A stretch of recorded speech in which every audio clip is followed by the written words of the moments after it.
Hey, today I'm gonna show you how I made Alopex from the TMNT comics. So to start off, I have a Bootleg Splinter, and I'm using him because he has the right texture of her that she has in the comics after she's mutated. And so I saw he had a screw and I could take him apart, so I tried that, but it didn't help much. Now I'm cut his tail in half, and I'm using my Dremel tool to sand away his nose and the bottom, like the hair around his neck, to make it look like he has a smaller head because he's gonna be Alopex. And so I use Milliput. I mixed together a bunch. It's a 2-part epoxy, and I build out the nose and the cheek areas. I put a little, and then I just use the metal tool to sculpt it, and I need to use water to make it sculptable, or at least not stick to the tool. And I also make bigger ears because I want her ears to be bigger. And then for the tail, because I'm gonna have to make that bigger and fluffier, I use some aluminum foil to get the shape, and then some of the Milliput I had already mixed together. I started at the end of the foil and then put a piece at the bottom and put a piece at the top, but I blend them together with some water and use my metal tool to add some lines to make it look like it's fur. Now I'm covering the whole thing with acrylic primer.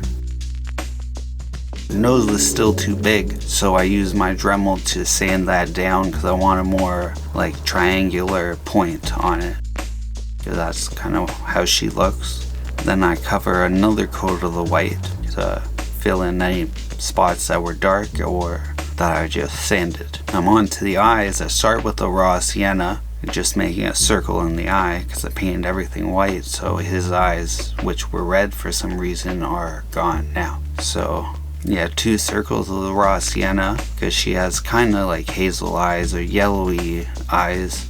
But I move on while that dries to drawing the nose and the mouth. I had a bit of a mouth that I carved, but I want to use my fine liner to make that pop out more by putting a line across. I also put daffodil yellow in the middle of her eyes and then use my marker to draw pupils. That's the dress I'm going for, but first I have these weapons that were given to me by a subscriber who was really nice, but I've had them for about a month when I did the Jenica. Now another coat of the clear matte acrylic varnish. I want to do that because he had already painted the weapons for Alopex, but I want them to be a little darker, so I'm going to give them a wash. And while I have the matte acrylic varnish out, I also go over Alopex. So these are new claws for her, and I had made mine come offable because I just made mine out of cardboard from a box. But now I move on to Alopex jacket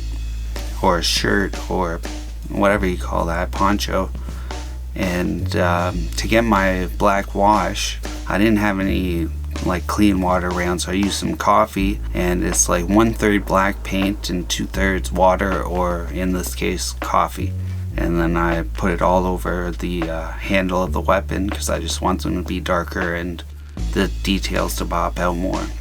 Now to hold those weapons, she needs her hands to be closed, so I used my heat gun to warm up and bend her hands. One, I kept it too long under the heat and it turned yellow, but I'm gonna paint that white after. Now I'm doing the line work while I'm drawing, while I'm painting. That's what I'm doing. Her makeup or whatever makes her eyes that color around it. It looks like eyeshadow because it starts off purple, but then she starts using the light blue, I think. I don't know, it doesn't matter, but I do that because that's how she looks. Then after that dries, I go with my black fine liner for her eyeliner, I suppose. I don't know, never worn makeup, so I'm not skilled at this part. And she's done. I wanted to do a little more, but I've been kind of under the weather this week. I can barely talk if you noticed, but I'll still be here next week, I hope. And until then, remember, always keep your head up. Peace.